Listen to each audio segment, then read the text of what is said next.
Hello, and welcome to today's webinar, Putting the R Back into CRM with a Customer Experience Platform. Today's business needs to improve the experiences delivered to customers consistently and across all channels. This requires the ability to expand beyond siloed operations that make up the traditional call center and customer relationship management systems. When you bring everything together into a coherent system of engagement, you unlock hidden value in your data, systems, and people.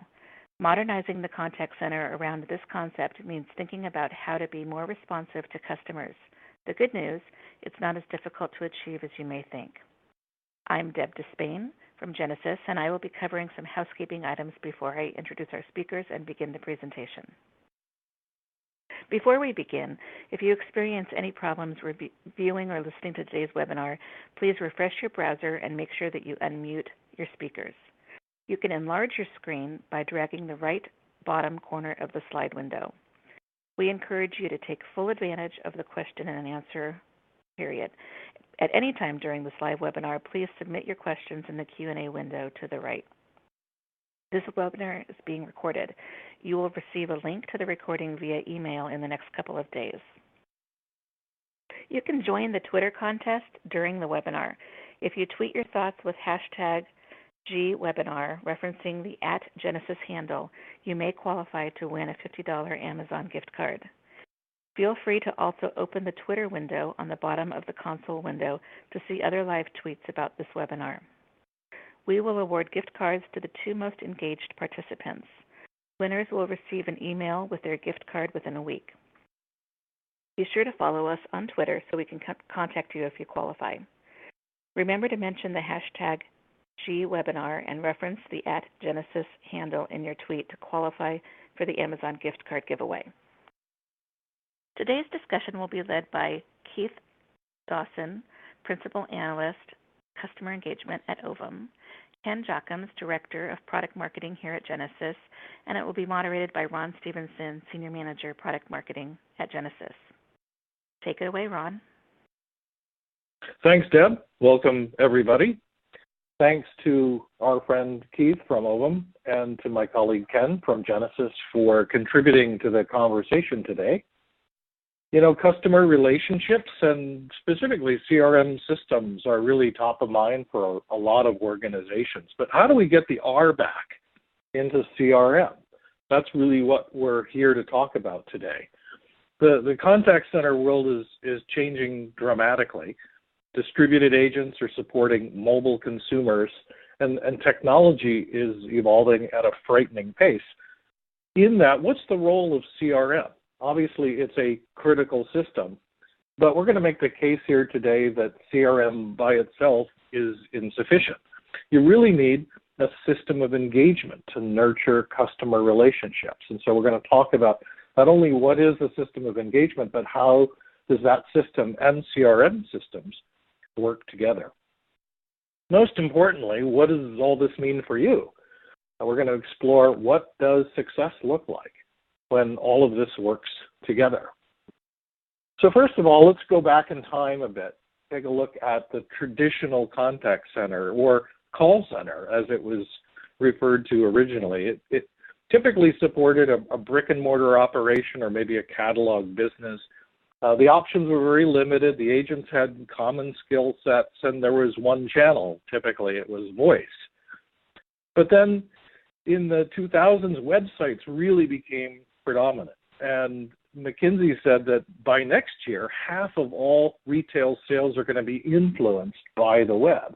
So it's becoming a more and more significant part of what the contact center has to deal with. Obviously, multiple channels are now in play, and we have a predominance of social media and mobile applications and channels such as SMS.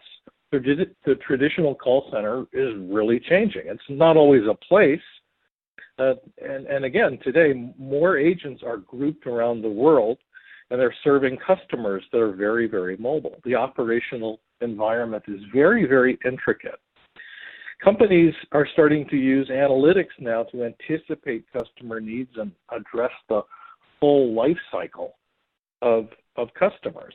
All of the different journeys that customers take from start to finish in their relationship with a company is an area that Genesys is really focusing on. But in all of these structures, there are some problems, some issues. Keith, do you want to talk about those? Sure, I'd be happy to. Well, the way I see it is that the problem that we're looking at today is one of complexity. That the environment in which contact centers and the larger service delivery infrastructure are operating has become far more intricate, far more complicated, and you alluded to that, Ron. But I think there's essentially three broad buckets into which we can drop that complexity. The first is mobility, the fact that customers have devices now that have far more power and call upon far more urgency in the interaction. Customers are moving at a greater speed, and they're interacting with companies via a wealth of channels, all of which tend to be rubbing shoulders all on the same mobile device, which is itself a driver towards interactions that happen more quickly, that are more complicated, that are more difficult to keep consistent and keep track of on the company end. And at the same time, we're also seeing the fruition of a generational change in which the next generation of consumers is thoroughly digitally native and is used to calling upon alternative channels, alternative systems of contact to do business with companies that they interact with. Overall, all of this complexity is working to make things more difficult for the contact center manager. The contact center has to work with legacy transaction tools that are often not well suited to this kind of complexity and not well suited to creating interactions that have consistency and that hop across channels. This requires integration between all sorts of different kinds of content, including the integration between front and back office systems, between data systems, data storage mechanisms, and the operational engagement systems, which is really what we're going to talk about pretty intensely in a couple of minutes. One of the other things that is playing into this newfound complexity is the increase in self-service that leads to businesses having to take better care of and have more control over the knowledge that they accrue, both about customers but also about transaction histories, about product literature, the solutions to problems. All of this stuff needs to be organized and kept in a storehouse that's easily accessible and that can flow easily across from one silo to another. We're also finally seeing the reorientation of the contact center around KPIs and metrics that reflect outcome and value more than the historical metrics which reflected the activity. In other words, rather than just counting up the number of calls or the performance of an agent, we're now looking at an environment in which measuring customer value or measuring the amount of revenue generated becomes much more important. So let me pause there and hand it back to Ron. Great. And as we said at the top, I mean, CRM systems are really exploding. I guess what I've suggested to people is the thing that CRM systems are best at is instilling and maintaining sales discipline in organizations. As you can see from the stats here, at least last year, 83% of organizations were using CRM systems. It's probably even greater now. And CRM systems are becoming more complex. The problem, though, is that they are primarily there to serve salespeople and marketers and management. They're great at managing information about customers and tracking history and whatnot. But I found it interesting just a couple of months ago, ZS Associates asked customers, where are you getting the most value from CRM systems? And as you might expect, large percentage of them are getting value from opportunity management and sales forecasting and the things that you would expect. But this stat really stood out for me in that only 13% of companies were getting value from CRM systems around customer communication. So that's really at the core of what we're trying to solve. For a lot of companies as well, CRM is really a silo in the contact center. It's not really involved in customer engagement, certainly not helping to manage voice interactions with customers. So let's pause for a moment, find out where you are in your journey in deploying a CRM system. Choose one of these options. You're anywhere from currently evaluating different vendors all the way to the bottom. You're not planning a deployment at all of a CRM system or a service desk app.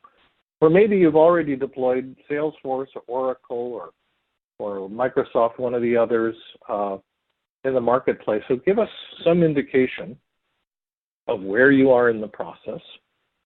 And we'll take just a moment to give everybody a chance and vote and see where we are. So large percentage of folks deployed Salesforce. Fully a third of you are still evaluating different vendors. So this is a nice snapshot of where organizations are today. Well, I talked about customer data and customer connections being disconnected. That's really the case, Keith, isn't it? Yes, very, very much so, actually. And what we're seeing is that disconnect between these two very necessary aspects of service delivery. On the one hand, we have data about customers, which we usually see stored and managed by that CRM system. And from the business's standpoint, you really, as you said, those statistics were pretty telling. You don't get really very much value out of that data store unless you can understand it in a broader context. And that involves using it to understand what customers are going to want and how they're going to choose to engage with you. Making use of that stored data, in other words, is to figure out how to influence behavior and respond to shifts in customer intentions. At the same time, coming in from the other direction, you have that array of channels for communicating with customers. And this amounts to a set of technologies that's very much in flux.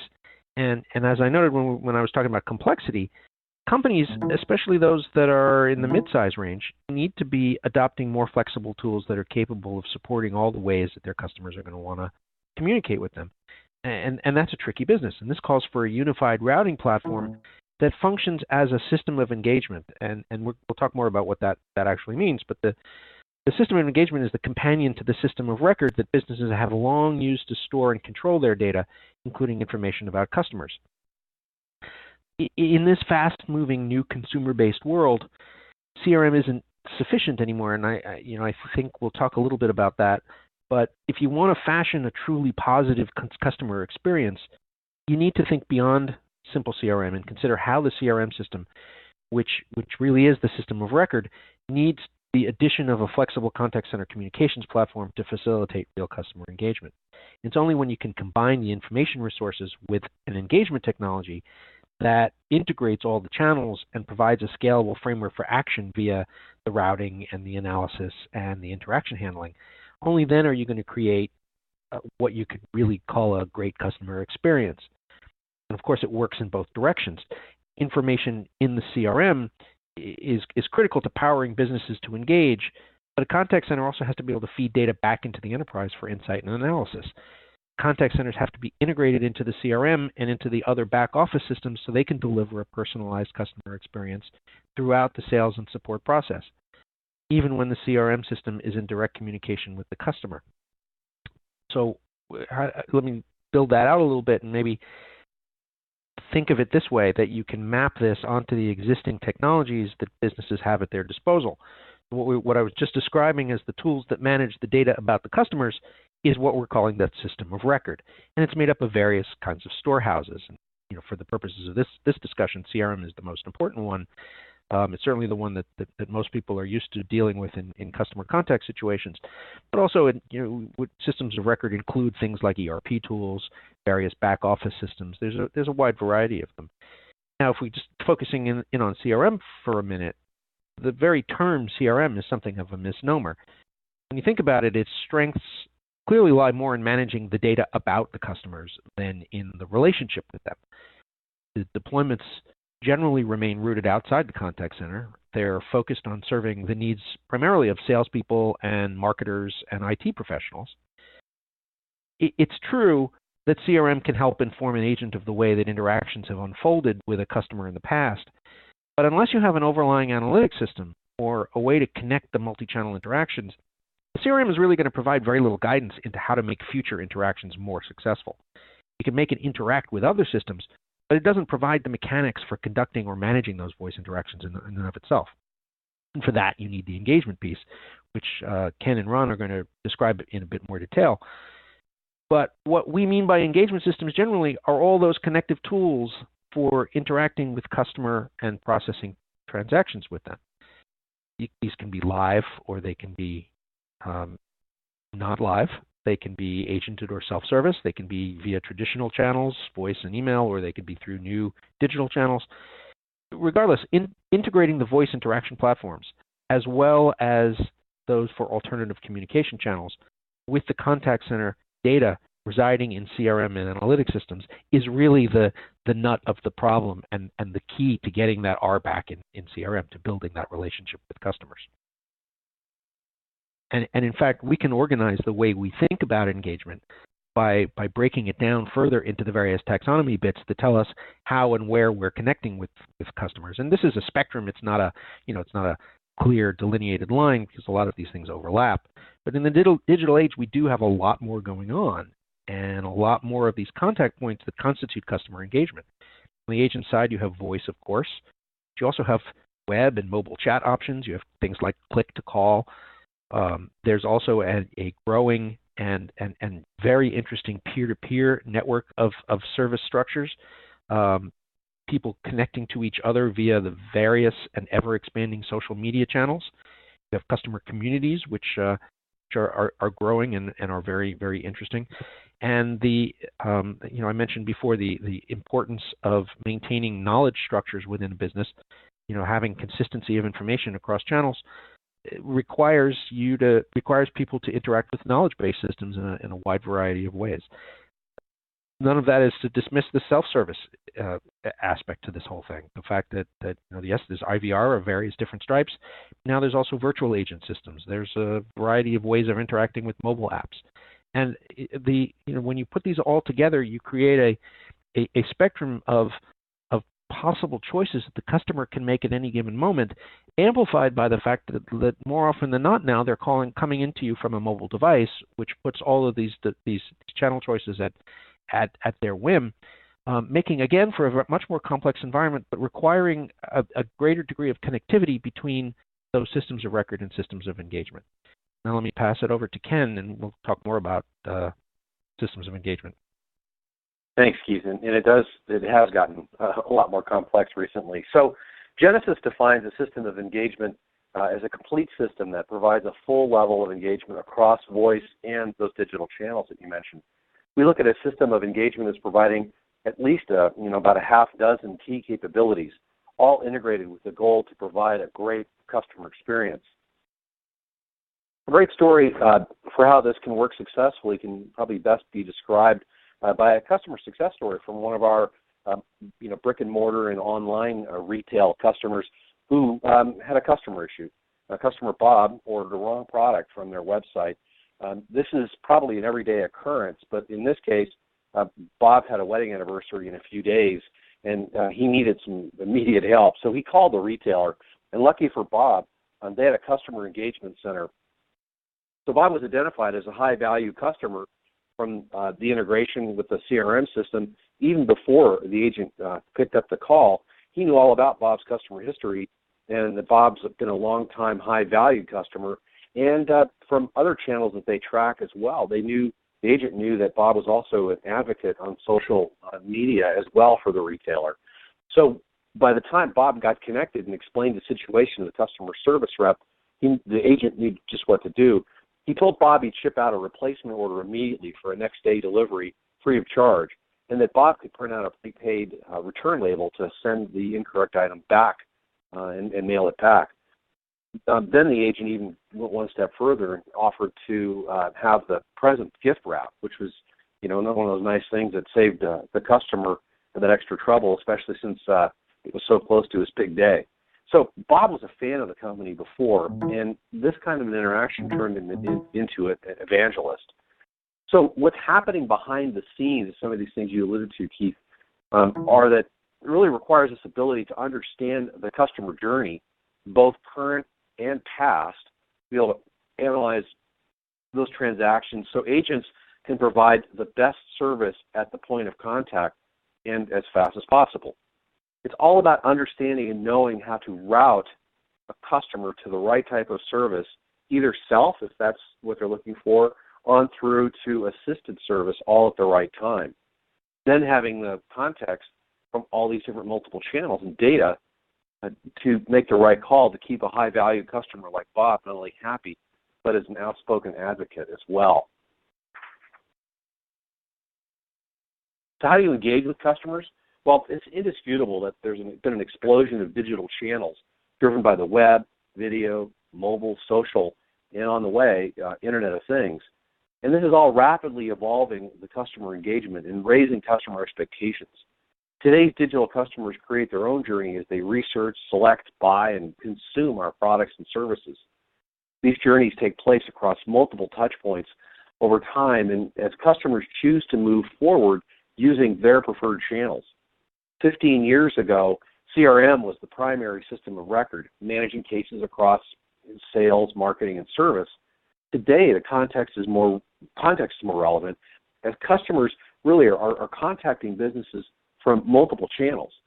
A system of engagement needs to go beyond a CRM system so that all interaction channels, including voice, can be tracked and managed across entire customer journeys and across all touch points. These systems engagements really need to be able to communicate with their customers on their terms, and by that we mean via phone, email, chat, or mobile. They need to be able to set up personalized interactions like what we saw with Bob, and be able to understand who's calling, emailing, or chatting, and make the right connections across these channels so communications don't get lost.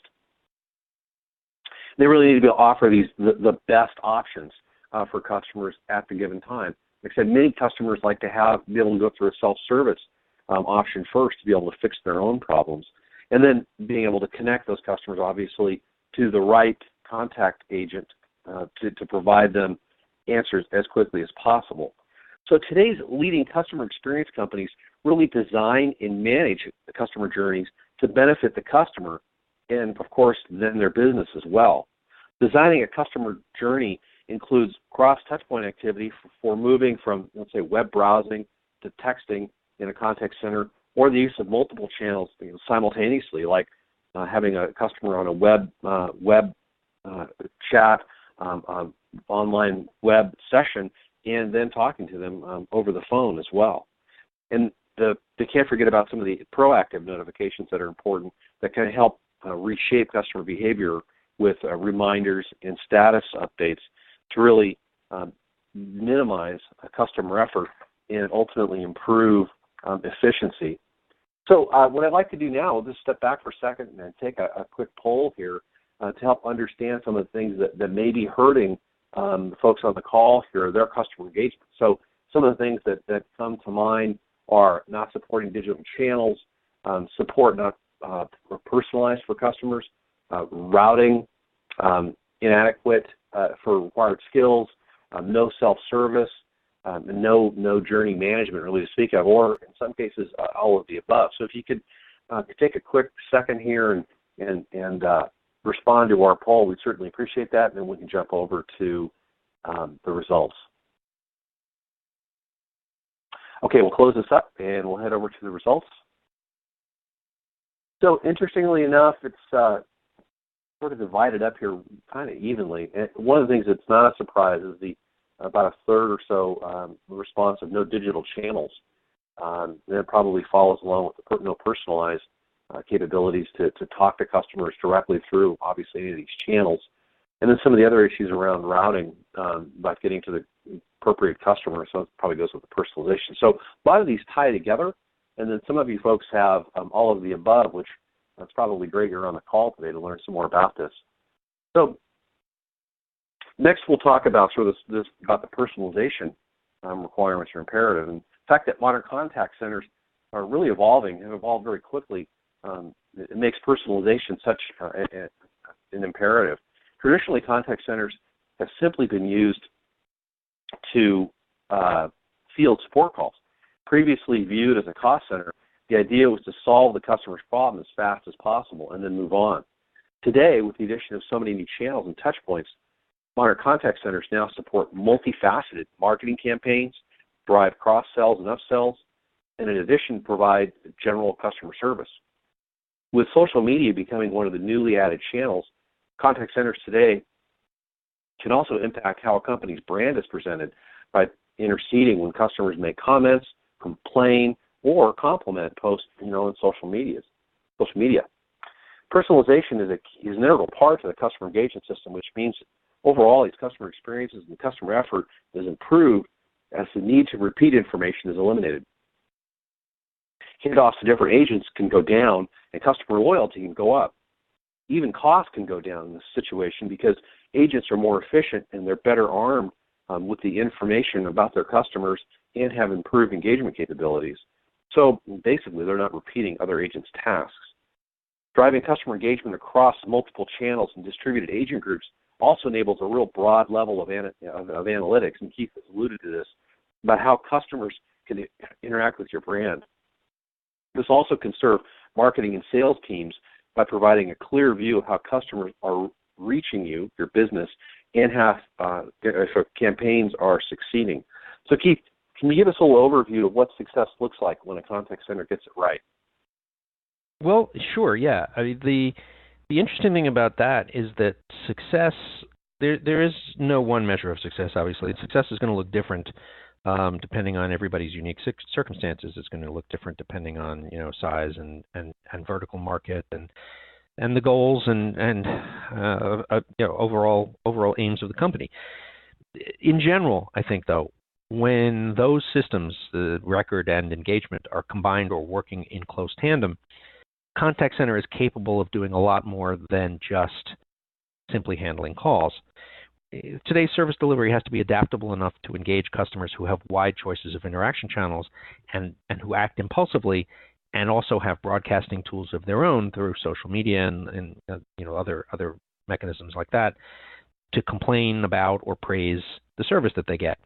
So successfully engaging with customers means putting aside the old notions of voice-centric only phone call interactions and embracing this much more sophisticated multi-threaded interaction landscape that combines the mobile phones and the agent-assisted and self-service, along with all the data that's necessary to track customer behavior and value. So, when we're looking at what success looks like, one of the things it might look like is a contact center that's aligned with the revenue and outcome goals of the rest of the organization, with its silos broken down. The kind of contact center that would be successful in this schema would be the one that collects better metrics that reflect the value of the interactions that it undertakes and the value of the customers, rather than just processing sheer numbers of them. And in truth, this is a shift that's already underway. It's something that I'm seeing all over the place as a lot of contact centers de-emphasize things like average handle time and call length in favor of metrics like NPS, Net Promoter Scores, or attaching revenue or value calculations to either particular individuals or particular interactions. Another way to think about success is to think about the customer engagement platform that encompasses more than just quote-unquote calls, to include the subtler kinds of interactions that cross channels and don't always end when the phone call ends. Success in that regard looks like having a longer, broader view of the entire customer experience, which means incorporating information and results from that wider spectrum of agented and unagented interactions. And that also implies having a better understanding of what the entire customer journey looks like, which it also requires a certain amount of analytics on top of the data collection and engagement. I think maybe most important of all is this notion of urgent integration between the data and the engagement platform, because having the data is just a starting point. It's all about what you can then do with that data, the interpretation you can put on it, and the action steps that you can take based on it. The engagement platforms encourage users to control the customer interaction environment instead of passively describing it. And this is crucial, I think, because it means acting to reinforce the relationship instead of just processing a transaction or an inquiry. So let me throw it back to Ken. I think you're going to take over from here.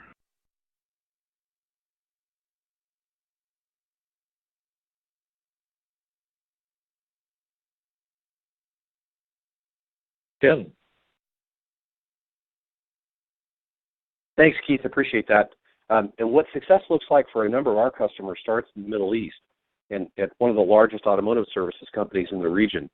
Almadui Motors was looking to gain visibility into customer interactions and comply with some government regulations they need to deal with. But first and foremost, the CEO wanted to improve their customer service, and not only with call support, but they also wanted to support digital channels, as we've all seen as an important new capability, and to take advantage of some of the shifting consumer trends that are behind that. And lastly, they also wanted to provide inbound and outbound calling capabilities to centralize those into one spot. And for back office solutions, they were very much interested in improving sort of the internal integrations with Microsoft Lync and a connection to their CRM system, which was a Siebel deployment. Genesis was able to provide them the call center solution they were looking for, not only to help improve their customer interactions, but also allow Almadui to offer new services, making it easier for the customers to do business with them and ultimately help improve their business.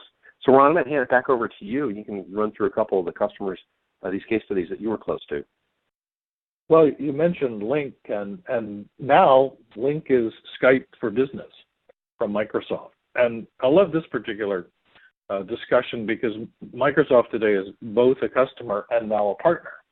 At our annual customer event in Miami, Zig Serafin was on stage with our CEO sharing the fact that both Genesis and Microsoft have a really common vision for how to connect customers with companies. The solution that we're providing to Microsoft helps them deliver the world's largest contact center system to extend their Skype for Business PBX. And this is something used daily by over 100,000 Microsoft employees around the world. But at the same time, we're collaborating with Microsoft on a global cloud solution available to businesses of all sizes that really helps deliver next-gen CX. The integration of Skype for Business with our Genesis customer experience platform really helps customers and companies to connect using video and voice and instant messaging on the Skype for Business platform and deliver a level of personalization that Ken talked about as being so important to know who it is that you're talking with, deliver the best subject matter expert to solve the customer issues and reduce the effort that the customer has to go through to get that resolution.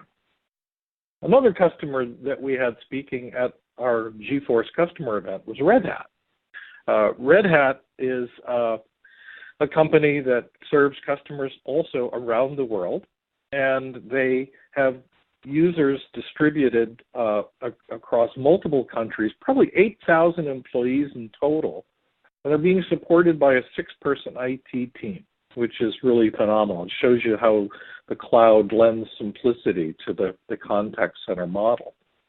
The Genesis CX platform is successfully integrated with Salesforce.com. In fact, they have multiple instances. And it really gives them that connection that we talked about, that uniformity between sales and support services. And they have this follow-the-sun mentality to wherever the customer is to be able to serve them with the right resources at the right time. So Red Hat is a great story for us. Ovum and lots of other analysts say nice things about us, Ken, don't they? They sure do. And we're very fortunate, and we've received some great recommendation and accolades from vendors like IBC, Ovum, Gartner, and Frost. And these have all been terrific, but it's really all about helping our customers really be successful in delivering better customer experiences. That's what helps drive our scores and our success in these reports. And one of the things Genesis customers can really feel good about is the depth and breadth of this analyst recognition that we receive, which ultimately means that we're doing a great job for them. So over the last 7 years or so, we've been at the top of these rankings, and that's really a testament to also our ability to deliver these industry-leading solutions to market and adapt to all these different changes in the technologies that have come into play over the last few years, as well as business changes, and provide the kind of level of support both domestically and throughout the world that our customers really demand.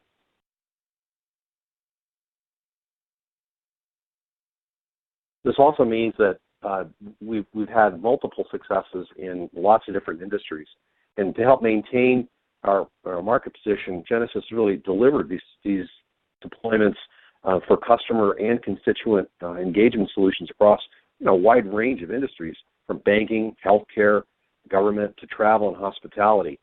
And we have teams located throughout the world who also can provide support for our solutions regardless of where our customers are located or have operations. As Ron mentioned, with Red Hat, they're a distributor organization with business centers, office centers in the United States, throughout Europe, and across Asia Pacific, that we've been able to provide additional support for their customer contact centers as well. But before you jump in any modernization project, there's probably some things you want to consider. Keith, you want to take a moment and let us know what those are? Sure. I think, in thinking about what you guys have talked about and where we are as an industry, I think there are a few things that I would hope people would take away from this discussion. And the first, I guess, is this idea that there needs to be a greater degree of internal collaboration in order to make both the outward-facing customer experience look and feel better for customers, and the internal processes that make it work better for the business. There's a lot of stakeholders nowadays who have an interest in the outcome of the customer experience and customer engagement. Those range from the traditional service professionals, the contact center folks, to marketers, to IT people, finance, product development. Increasingly, all of these folks have a stake in what's going on and have different metrics, different KPIs to judge their own and others' success, and to different points of view and different technology biases. And I think it's very important that all those internal stakeholders agree and align their goals on what an optimal customer interaction scenario is going to look like. And I think beyond that, they need to understand that systems of record and systems of engagement are complementary. To be sure, CRM and the other systems of record have a vital role to play. But as we've been saying, they're not in and of themselves interaction platforms. CRM alone isn't sufficient as a tool for engaging with speedy multi-channel customers. So what I think people should do, should start to plan for, is to make an effort to build out those systems of record and engagement, and to include technologies that work together to support the planned customer journeys. And it's important to try and understand what those optimal journeys are going to look like and build towards them, and have a bit more influence over what customers do, rather than passively sit by and wait for customers to decide. I think one of the most important aspects here is having some influence and understanding where the points of influence might be. So back to you, Ron. Great. Well, one of the reasons why we asked Keith to participate with us today is he's written a great white paper. And it carries the same title as our webinar today, Put the R Back in CRM. And you'll all get an email, and the link to that white paper will be in the email. And then you can also look for it next week on our Genesys.com website on the resources page. So we'd encourage you to download the paper. Keith goes into more detail and provides a lot more information on this topic, which is great. For all of you subscribing to Ovum, also point you to the recent decision matrix that they came out with, selecting a multi-channel cloud contact center for this year and next. And we're really proud of this because we outscored all other vendors in the report in technology assessment and market impact. And I really like the radar type charts that Ovum uses in this report. So I would encourage you to get those two different reports and read some more detail on all of this. We're going to shift over now to the Q&A, but I also wanted to remind you that it's not too late to participate in the conversation on Twitter. We've actually gotten a few questions already on Twitter using the hashtag GWebinar and referencing the @Genesis handle. And we've actually got quite a few questions stacked up. So let me start posing some of the questions here. First of all, how difficult is it to integrate our new CRM with a system of engagement like Genesis? Ken, you want to take that? Sure. So, I think I'll let our customers speak for that, and they tell us it's all reasonably straightforward, which is great to hear because it's a big design tenet of Genesis to be able to have open systems that can allow for those integrations. And we have many custom-built integrations that are easy to use for our customers then to connect to things like we heard earlier, Siebel CRM and Salesforce, to name a couple. And what's also important is to look even beyond that and look at other integrations that can be easily added or straightforward added, like ERP systems as well. One of our, we talk about retailers and who are on the web and brick and mortar companies. Marks and Spencer's, primarily out of the UK, but has a lot of web traffic as business as well. I just won a Genesis Best Integration Award at our GeForce recently, and they won that because of their integrating both Salesforce as well as their IBM ERP system that really gives their contact center agents a full 360-degree view of all the transactions that a customer has been engaged with, and provides them that heads up, just like our example earlier, about a customer's activity even before they're connected to that call. It helps maintain all that information in one easy-to-get spot for those agents to have access to. Great. So we threw out a lot of terminology today. Somebody asks, I hear a lot about cross-channel, multi-channel, omni-channel. What's the difference? Keith, you want to take that? Sure, I'd love to, actually. Those are three vastly different things, actually, and it's interesting because omnichannel is the newest, I guess, addition to the technology jargon, and it's a term that has a lot of conflicting meanings. Different people will define it in different ways. But okay, here's how I would put it. Cross-channel, I think, is an interaction that literally starts on one channel and continues somewhere else. So, for example, let's say you're a customer and you're on a web chat and you escalate to a live agent interaction.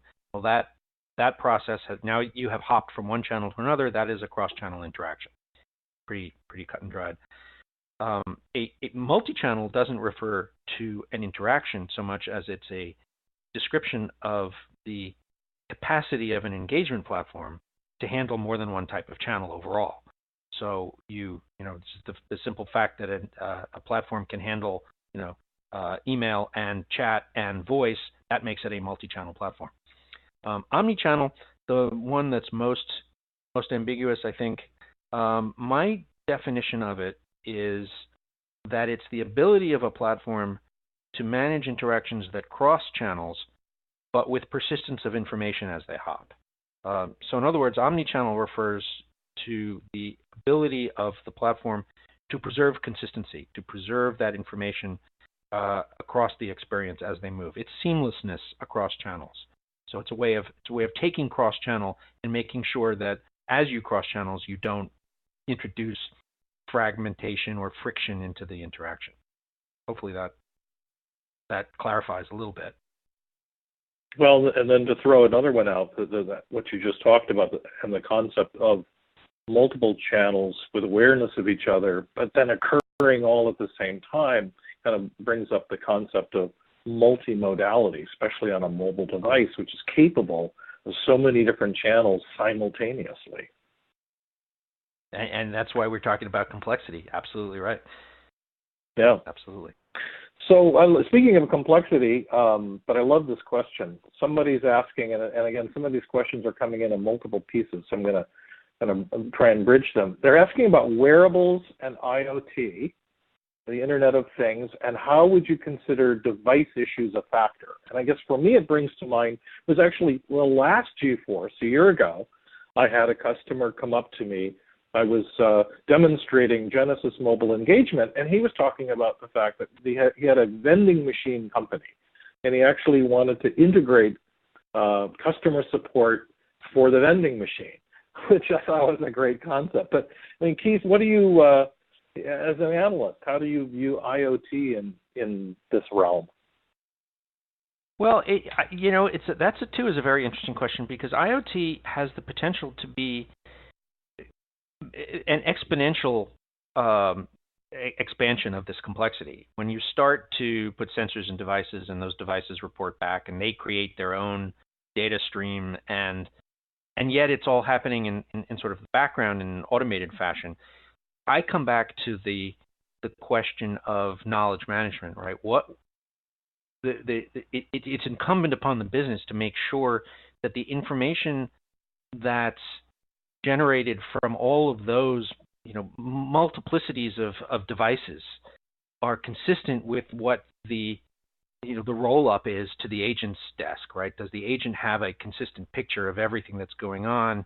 When the customer finally calls in, right, if it escalates to that point, and you have a customer-agent interaction that's backgrounded by this huge array of sensor-related or device-related information, there's so many more. It's so much more important to make sure that the underlying information is consistent and accurate and moves seamlessly from one system to another. I think, again, this is one of those cases where we risk putting in new silos as we layer new technologies on, and I think it's going to become very important as IoT becomes more of a reality to bulletproof the flow of information from one system to another, crossing that engagement and system of record barrier, making it becomes much more important. Right. Somebody asks about NPS, Net Promoter Score. Do you want to talk a bit, Keith, about the background of NPS? Sure. NPS, Net Promoter Score. I use it in this discussion just as an example of one of the newer types of metrics that are out there. But what Net Promoter Score basically measures a customer or a customer's likelihood of recommending you to another potential buyer, right? So if I'm not mistaken, it asks you to rate your interaction or your happiness on I think it's a 7-point scale. I think there's a number of different varieties of it, but the upshot is it's measuring something other than agent performance. It's measuring the customer's view of the interaction, and there's a lot more that you can do with that than, if we're comparing this to average handle time, I would say that they're completely different types of measurements. One doesn't supersede the other, but they do. You have to take them together in order to get a coherent picture of what's going on. If average handle time is very very long and the Net Promoter Score is very low, well, there may be a relationship between those two things. They may be unhappy or not likely to recommend you because they waited on hold for a long time, or because the agent took a very long time. There may be a correlation between them, or there may not be. I think the key here is expanding the universe of KPIs to find the mix of them that paints you the most realistic and actionable picture of your customer base and what you can do with it, how you can influence it. Great. Somebody asked, are any healthcare companies using Genesys? And I just brought up a quick list. For all of the industries that Ken mentioned, we actually have quite an extensive set of reference logos, and if you contact your Genesys rep or send us an email at the email address we'll show you in a moment, we can throw out some more references. But just in healthcare alone, I was looking at the list, and people like AstraZeneca, Stericycle, UPMC Health Plan, Liberty Medical, WellPoint, Anthem, these are all reference customers for Genesys that we're very proud of, and several others. So for any industry that Ken was talking about, we have some great references. So next question, what are some of the best ways to implement self-service in an organization that has never before offered that? Ken, you want to take that one? Sure. And also, if you go to our website, you can get a hold of some of those case studies as well. So, yeah, self-service. I mean, it can be as simple as starting with an online FAQ. Some companies will start that way if they're small and they're trying to provide some of that information out to their end users.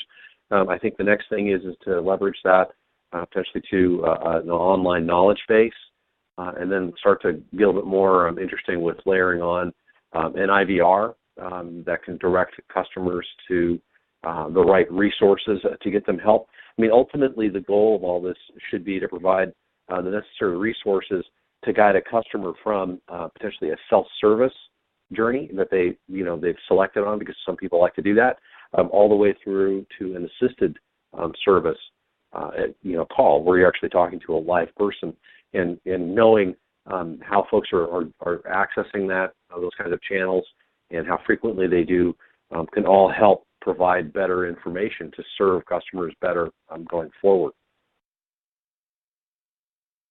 Ken, your scenario about Bob, I got a great question here, which is, how would a company handle somebody who's not Bob? In other words, you talked about all the things the company did for Bob. Well, what if you have a lower level customer that's not Bob?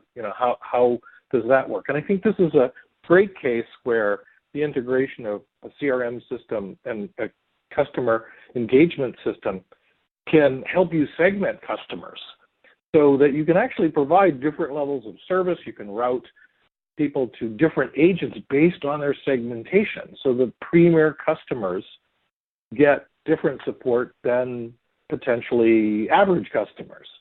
Does that make sense, Ken?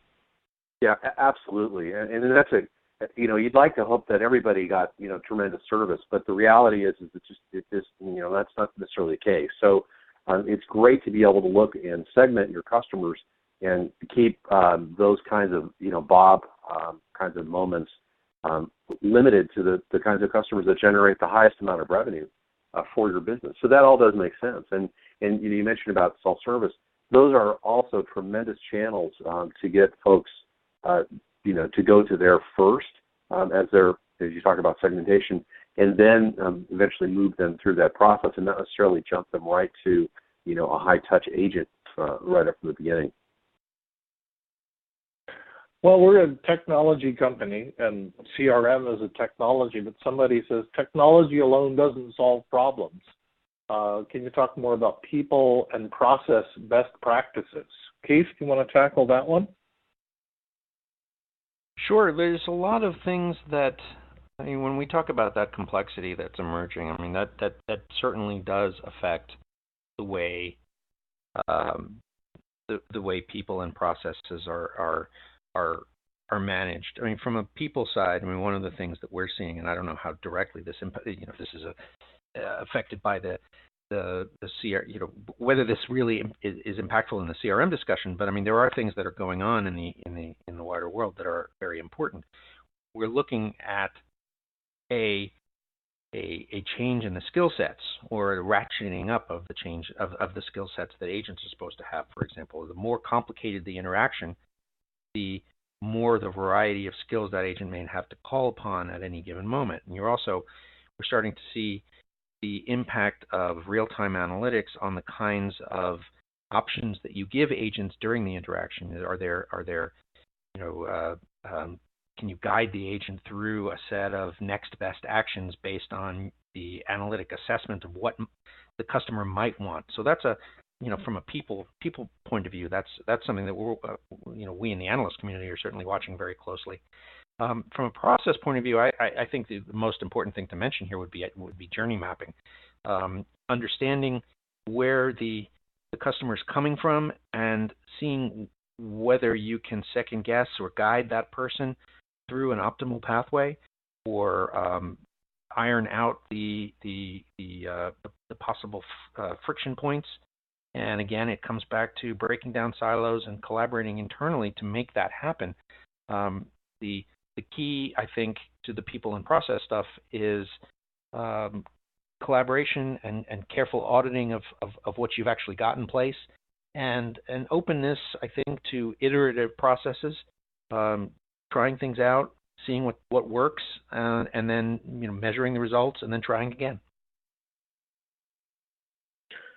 So how do analytics change the equation? I mean, you mentioned some of that, but what else can analytics do to improve customer experience in the end and how it's delivered? Oh well, I think it's profoundly impactful. To tell you the truth, I mean, it's without it, the thing it does, I think, mostly is give you the temperament of the moment, right? It gives you insight into whether the customer is angry, confused, likely to buy, likely to cancel. The whole spectrum of customer behavior becomes unveiled once you start analyzing what your data resources tell you about them. It also gives you an understanding of the value of the customer and the value of the interaction, and those are not the same thing. And you can really begin to discern, when you have a good moment and when you don't have a good moment to offer, an upsell or a cross sell or something like that through analytics. It really does change the way you can put something that's relevant in front of a customer as opposed to irrelevant, and you can not waste their time and you not waste your resources. And I think, I guess the third thing I would mention would be to be able to understand the journey, and by extension, any of those friction points that the customer might have experienced along the way. All of these things, were not possible until we started to see advanced analytics applications, and those are, profoundly transformative to the way we engineer good customer experiences. We're almost out of time, but I love this question. Don't all these tools then require a new breed of contact center agent? I'm gonna argue no. I'm gonna argue that if you put the right tools in agents' hands, they become more capable. And if you add things like knowledge center, knowledge management to the equation, you equip agents to be able to do more things. Anybody disagree with that? No, I think, and actually with that. Yeah, go ahead, Ken. Yep. Yeah, go ahead. Yeah. So I mean, I think it makes agents, more interested in their jobs if they're given more capabilities. I mean, I think you look at a lot of the turnover rates and things in call centers, providing these kinds of tools, letting them better help customers and solve problems faster. I mean, it improves job satisfaction. So I think it doesn't necessarily mean that there's a new type of agent, but it may require a little bit of training and some testing with it. But I think the long-term benefit is it's beneficial for both the agents as well as end customers. I would agree with that wholeheartedly. I think that you both are exactly right. But I would just add one more thing, which is that it's not necessarily a new breed of agent, but we are seeing a generational turnover in agents. So I mean, it's important to remember that agents are millennial agents are just like millennial customers. They are used to technology. They're used to having lots of resources at their disposal, and they're just as urgent, just as fast, just as mercurial. That's a great point. So I want to thank everybody for joining us today. Keep sending the questions, keep tweeting. As a reminder, we've got a growing list of live and on-demand webinars on the Genesys website under the About tab, so we hope to see you online again soon. And keep the questions coming to the email address there on the screen, enterprise.programs@genesys.com, and keep tweeting. You'll all get an email in the next couple of business days with the links that we talked about, so keep an eye out for that. And we also have a survey that'll appear before you close out your console. So if you complete it, you will also be in the running for the Amazon gift cards. So on behalf of Keith from Ovum, Ken, and myself from Genesys, we really appreciate your time today and hope you have a great day.